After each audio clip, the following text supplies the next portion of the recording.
There's been many times that people have asked me for help and, can you put an offer in on this property? Of course I didn't do it. Are you crazy? All the time. This is big money, some of these deals, right? And so people in this game around like you wouldn't believe. And I'll brainstorm it. Yeah, Tom said you list it as you're setting the market, Darryl. So now let's say I listed the one for $200,000 more. Yeah. How great of a deal is that now? The one that's 200 grand cheaper. Yeah. Everyone's going, wow. I don't know. Okay, so price. if I'm the buyer, that one's 200 grand more. If I'm the buyer and I'm looking at that and my agent did a half decent job of showing me all the information and told me it's the same listing agent and told me it's the same seller, I'd be like, this guy's in trouble. Let's lowball this motherfucker. Well, thank God most people don't have a great agent like your hypothetical one. Right. But Darryl, even the low ball that you send in, now me and TK can register that low ball offer. And it officially notifies all. I can use it to maybe get another offer, which could. So there's different ways of looking at it, right? Yeah. So we accept your submission of the low ball offer. Are you going to sign it back? We politely reject. Politely reject it. We'll sign back if another one doesn't come in. That's better, of course. Yeah, exactly. You don't want to let it die. You don't want to let it die. Keep going. But we sold it to someone else, Darryl. Sorry. But we have another one available for 200 grand more. That's right. It's almost the same. Yeah. So that worked out okay. Yeah, that was thank good. you. I hope that was. You could run a business there. If it doesn't work out in development world, you can just write fake offers, like that couple that had those in Montreal or something. Remember they had those going on? I don't. Oh, the fake offers. Yeah, there's some people. That was a year ago, right? Yeah, it's not too long ago where they got caught basically for having fake offers come in on all their listings. What's a fake? Oh, fake offers. Fake offers. God, yeah, that's got to be the easiest thing in the world to produce these days. Is a fake offer. Yeah. No. Yeah, sure. I mean, if someone wanted to do it, if you wanted to make an offer on a listing, you could make it on any listing, and you could target, like, you could troll Tom's listings and just be like making offers on every one of them, and people would just be like, he's got an offer. Unless we accept one, and then you're on the hook. Well, unless you accept one. Unless you accept one. There's been many times that people have asked me for help, and can you put an offer in on this property? Of course I didn't do it. Are you crazy? All the time.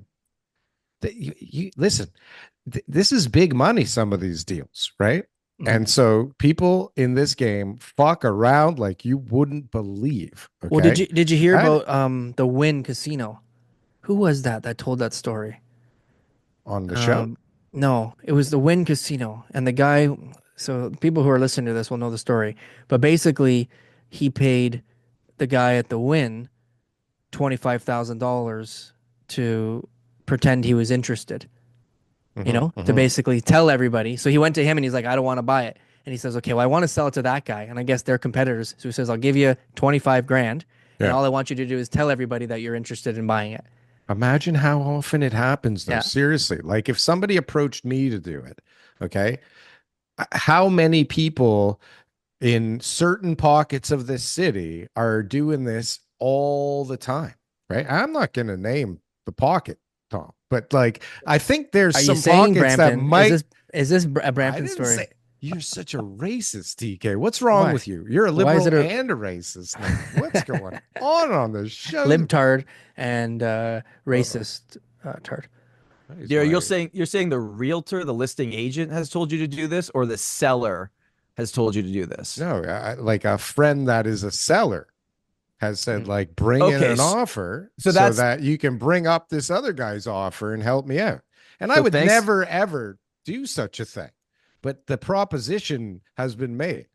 I just want to clarify that it wasn't a realtor asking you. It's not the realtor's fault. It's the seller's fault. That's what you just said. No, this is not another reason to hate realtors. That's where I thought you're going. No, we don't need another reason. But actually, a buyer could do it too. A buyer could say to their friend and say, "Hey, make a low ball offer."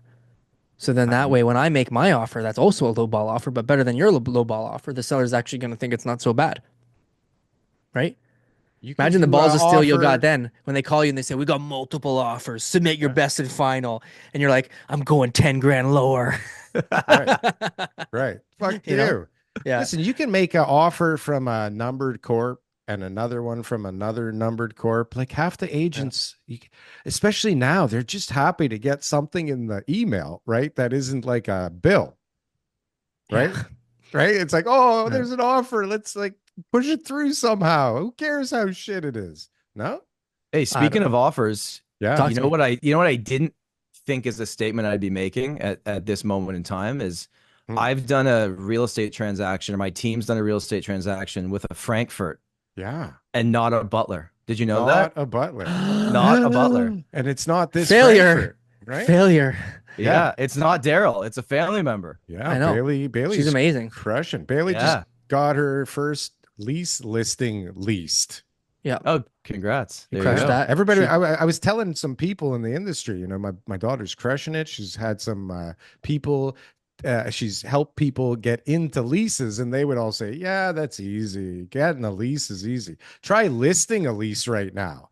And I was like, oh, okay. And then she got a listing, and I think maybe it took 3 weeks and she got it done. Yeah, she was freaking out. Yeah. After a week and a half, she's like, Dad, I don't know what to do. Nobody's calling. Nobody's looking. I'm freaking out. Do I have to lower the price? I'm like, call TK. I don't fucking know.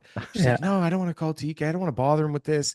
I'll just wait a little bit longer. And then she just waited, and boom, all of a sudden there's action. Action's coming now. So tell you what, I had a call with her, and it's obvious where she gets her smarts from, and it's her mother. She's gonna do well, man. Yeah, she's good. Yeah, absolutely. Did you talk to her? Yeah, man. We had like a 45-minute call. Yeah, I forgot. Yeah, thanks for doing that. Appreciate it. No worries. No worries. The industry's been very nice to my daughter. All kinds of people have offered to, talk to her and have conversations with her. It's very nice. It's very, very, it must be so overwhelming being a 21-year-old girl in this industry and like really be working it. And then, she chose Frank Leo team, which is intense, man. It's intense. Yeah. These guys are serious over there. It's like, plus her dad's got an online podcast with thousands of viewers. It's embarrassing for her, She's like, they always talk about you, Dad. Like, what the fuck? Right? And she knows who I am. So she's like, I don't understand. Like, what the hell? Right? You're just an idiot, Dad. Yeah. But she'll go into like team meetings and they're talking about the podcast. And she's like, why is everybody got to talk to me about you?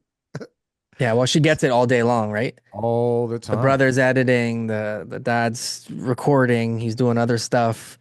So yeah. Is your son editing your stuff, Darryl? Yeah, he edits awesome. This show. He does all the editing for this show. Every main show, every clip, every short. He's doing the Frankfort report, all the little clips on there. He's a busy beaver, this kid. Are you looking for the best merch store on the planet?